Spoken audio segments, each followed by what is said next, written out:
kesyirikan dan kekufuran Syiah. Syiah ini golongan kafir musyrik.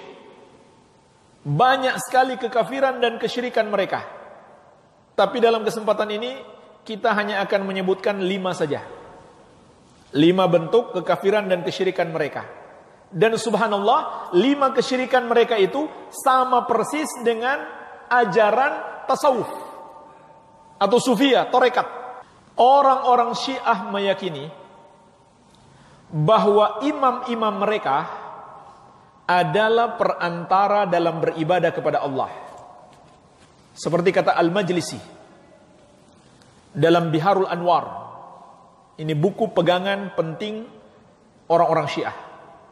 Fa innahum hujubur rabbi wal wasaid bainahu wa bainal khalqi. Para imam-imam kami adalah hijab antara kita dengan Allah. Maka mereka menjadi perantara antara hamba dengan Allah. Ini keyakinan Syiah terhadap imam-imam mereka. Persis seperti keyakinan Nasrani terhadap Nabi Isa alaihissalam. Orang Nasrani juga meyakini Nabi Isa perantara mereka kepada Allah. Dan orang-orang musyrik jahiliyah juga meyakini berhala-berhala mereka sebagai perantara mereka kepada Allah. Jadi sama keyakinan mereka semuanya. Orang-orang musyrik jahiliyah mereka mengatakan, "Ma na'buduhum illa liyuqarribuna ilallahi zulfa." Kami tidaklah menyembah berhala-berhala itu kecuali agar mereka mendekatkan kami kepada Allah sedekat-dekatnya. Mereka juga berkata, "Haula'i syufa'auna indallah." Berhala-berhala itu adalah para pemberi syafaat untuk kami di sisi Allah. Itu yang mereka harapkan. Perantara-perantara itu bisa meneruskan ibadah mereka kepada Allah, mengangkat derajat mereka di sisi Allah, dan memberi syafaat. Maka ini keyakinan sama. Keyakinan Syiah, tasawuf, dan musyrikin jahiliyah. Ustadz Wahabi ini dengan mudahnya mengkafir-kafirkan dan memberi stempel musyrik kepada kelompok lain dengan bermodalkan pemahamannya yang cekak. Gerombolan Ustadz ini memang hobi menuduh dengan dasar dugaannya sendiri. Sampai-sampai dia menyamakan konsep wasilah dengan syirik. Padahal Allah memerintahkan hamba-hambanya untuk mencari wasilah atau perantara menuju kepadanya. Sebagaimana firman Allah dalam Al-Quran surat Al-Maidah ayat 35. Hai orang-orang yang beriman, bertakwalah kepada Allah dan carilah jalan atau wasilah yang mendekatkan diri kepadanya dan berjihadlah pada jalannya supaya kamu mendapat keberuntungan. Sedangkan argumentasi Ustadz Wahabi satu ini bahwa Syiah dan Sufi itu sama dengan musyrikin dalam ayat berikut ini. Surat Az-Zumar ayat 3. Kami tidak menyembah mereka, melainkan supaya mereka mendekatkan kami kepada Allah dengan sedekat-dekatnya. Padahal jelas dalam ayat ini bahwa yang menjadikan mereka musyrik adalah penyembahan kepada selain Allah. Walaupun dengan alasan wasilah, penyembahan kepada selain Allah adalah kemusyrikan. Yang jadi pertanyaan adalah, di bagian mana dalam kitab Biharul Anwar yang Anda kutip terdapat kalimat menyatakan bahwa para imam itu disembah sebagai perantara kepada Allah? Ini adalah suatu tuduhan besar yang hanya berdasarkan pada cekaknya pemahaman gerombolan Wahabi tentang konsep wasilah. Amburadulnya pemahaman terhadap teks agama menjadikan Ustadz Wahabi ini menetapkan kemusyrikan Syiah dan Sufi sekaligus. Sekarang mari kita lihat siapakah di antara tokoh Sufi yang banyak ulama mengambil ilmu darinya. Dalam kitab Ad-Durrul Mukhtar karya Muhammad bin Ali bin Abdurrahman, salah satu ulama Ahlus Sunnah yang diterbitkan oleh Darul Kutub Al-Ilmiyah, cetakan pertama tahun 2002, halaman 14. Muhammad bin Ali bin Abdurrahman berkata, dan telah berkata Al-Ustadz Abul Qasim Al-Qushairi di dalam risalahnya, sampai kalimat, aku mendengar Al-Ustadz Abu Ali Ad-Daqqaq, salah satu ulama Sufi, yang berkata, aku mengambil jalan ini, maksudnya adalah ilmu tasawuf dari Abul Qasim An-Nasr Abazi. Dan Abul Qasim berkata, aku mengambilnya dari Ashibli, dan dia mengambilnya dari As-Sirri As-Sakti, dari Ma'ruf Al-Khurki, dari Daud At-Ta'i, dan dia mengambil ilmu serta tarekat, kami tegaskan, serta tarekat dari Abu Hanifah. Ternyata Abu Hanifah salah satu imam mazhab Ahlus Sunnah adalah guru tasawuf dan dapat dikatakan bahwa beliau adalah seorang sufi yang menurut ustadz ini musyrik. Kemudian mari kita lihat apa yang terdapat dalam kitab berikut. Dalam kitab Mirqatul Mafatih karya Ali Al-Qari, salah satu ulama Ahlus Sunnah, jilid 1 yang diterbitkan oleh Darul Kutub Al-Ilmiyah, cetakan pertama tahun 2001, halaman 478. Maula Ali Al-Qari berkata, oleh karena itu Imam Malik berkata, barang siapa yang mendalami ilmu namun tidak mempraktikkan tasawuf, kami tegaskan tidak mempraktikkan tasawuf, maka dia telah mempraktikkan kefasikan. Barang siapa yang mempraktikkan tasawuf tetapi tidak mendalami ilmu, maka dia telah mempraktikkan kesesatan. Barang siapa yang menggabungkan keduanya, yaitu mendalami ilmu dan tasawuf, maka dia telah mempraktikkan kebenaran. Imam Malik yang juga merupakan salah satu imam mazhab Ahlus Sunnah menegaskan untuk mencapai kesempurnaan maka harus mempraktikkan tasawuf, yaitu menjadi sufi, juga mendalami ilmunya yang menurut ustadz ini musyrik. Kemudian imam mazhab Ahlus Sunnah yang lain, yaitu Imam Asy-Syafi'i, juga mengambil ilmu dari sufi yang menurut ustadz Wahabi ini musyrik. Dalam kitab Tahdzibud Da'i karya Muhammad bin Abdullah bin Saleh Al-Hebdan, salah satu ulama Ahlus Sunnah, halaman 11, Imam Asy-Syafi'i berkata, aku telah bergaul dengan orang-orang sufi dan aku tidak mengambil manfaat dari mereka melainkan dua hal. Salah satunya adalah perkataan mereka, waktu bagaikan pedang, jika engkau tidak memotongnya maka dia akan memotongmu. Dan kedua adalah jiwamu, jika engkau menyibukkannya dengan kebenaran, jika tidak dia akan menyibukkanmu dengan kebatilan. Walaupun Imam Syafi'i tidak mengambil semua ilmu tasawuf, akan tetapi beliau sendiri yang mengakui bahwa terdapat manfaat yang bisa dia petik dari orang sufi yang menurut ustadz ini justru musyrik. Bahkan Imam Asy-Syafi'i di sini mengatakan kecintaannya untuk meneladani atau mengikuti jalannya sufi. Dalam kitab Kashful Khafa karya Ismail bin Muhammad Al-Ijluni, salah satu ulama Ahlus Sunnah, jilid 1 yang diterbitkan oleh Maktabatul Ilmil Hadis, halaman 388.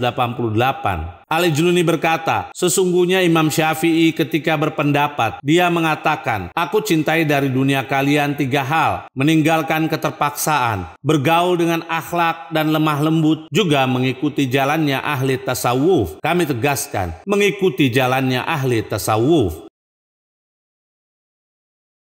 Lalu siapa Ustadz Wahabi lokal ini dibandingkan para imam Ahlus Sunnah yang telah kami sebutkan di atas tadi? Namun yang sangat mengherankan, ternyata Ustadz ini tidak pernah membaca kitab imamnya sendiri, yaitu Ibn Qayyim, tentang tasawuf. Dalam kitab Madarijus Salikin, karya Ibn Qayyim, salah satu ulama rujukan Wahabi, jilid 2, yang diterbitkan oleh Darul Kitab Al-Arabi, cetakan ke-7 tahun 2003, halaman 301. Ibn Qayyim berkata, sesungguhnya kemungkinan tersebut, yaitu bisa terus berbuat baik dan tidak menyakiti sesama, dapat difahami dalam 3 hal, keilmuan, kedermawanan, dan kesabaran, sampai kalimat, jadi 3 hal ini, yaitu ilmu, kedermawanan, dan kesabaran, dengannya tasawuf dapat dicapai. Sedangkan tasawuf adalah merupakan salah satu pokok jalan menuju Allah yang hakiki, dan penyucian jiwa serta pendidikannya, agar jiwa ini siap dalam menempuh perjalanan menuju Tuhan yang maha luhur dan terus bersama dengan yang dicintainya.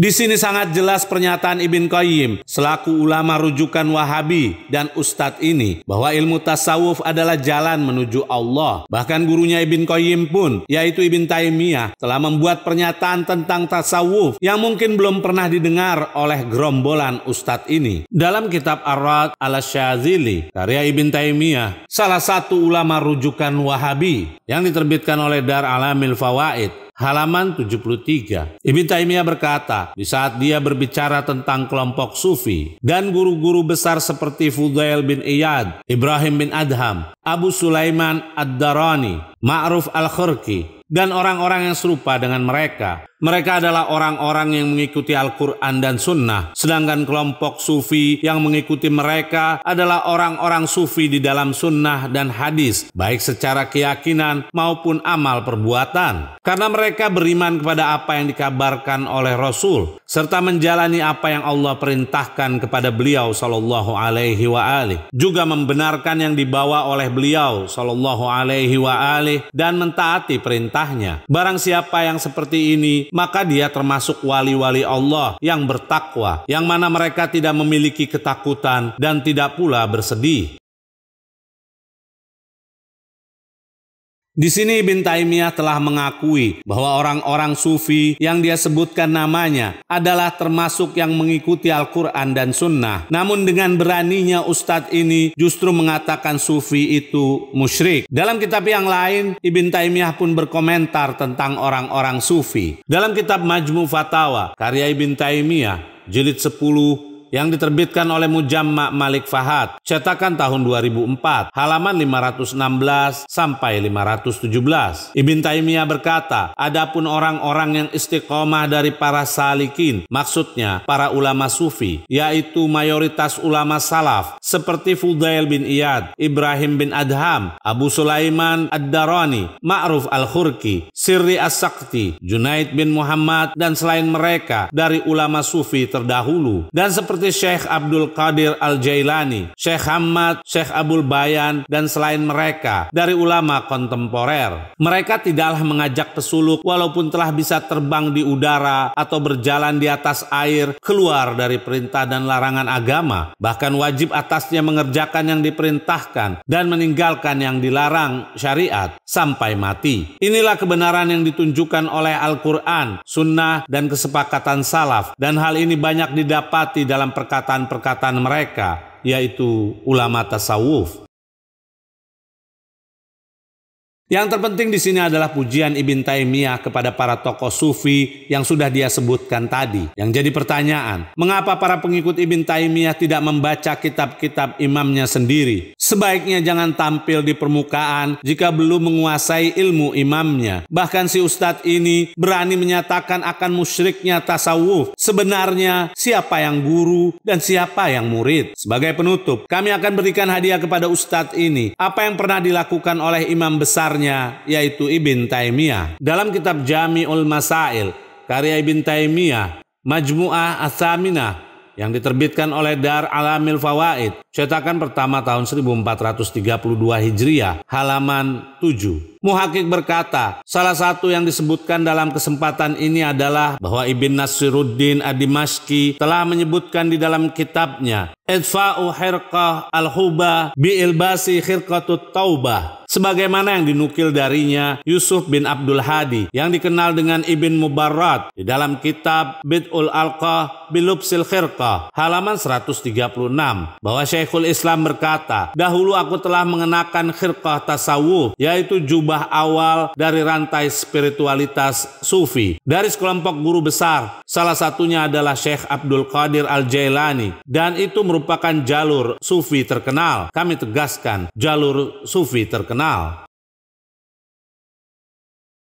Kesimpulannya adalah bahwa Imam Abu Hanifah, Maliki, Asy-Syafi'i, Ibn Qayyim, dan bahkan Ibn Taimiyah di dalam pandangan ustadz yang ilmunya pas-pasan ini, mereka semuanya musyrik.